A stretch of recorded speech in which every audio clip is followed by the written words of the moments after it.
جی دوستو، اس ویڈیو میں آپ دوستوں کو بچوں میں فلو اور کف کیوں ہوتا ہے، اس کی روک تھام کے لیے کون سی ادویات لینی چاہیے۔ بچوں میں فلو اور کف دو صورتوں میں ہوتا ہے۔ موسمیاتی تبدیلی کی وجہ سے بھی نزلہ زکام اور کھانسی ہو سکتی ہے۔ نمبر 2 پر ناقص غذا کے استعمال کرنے کی وجہ سے فلو اور کف ہو جاتا ہے۔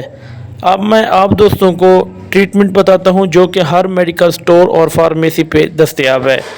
بچوں میں فلو اور کف کو یہ سرپ استعمال کرانے چاہیے۔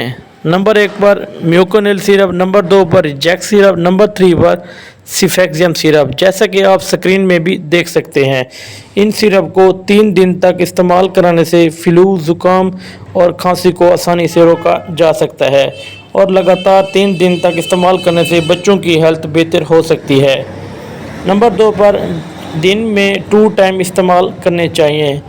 3 سرپ کو دن میں 2 بار آپ آسانی سے استعمال کرا کے فلو، زکام اور کف کو روکا جا سکتا ہے۔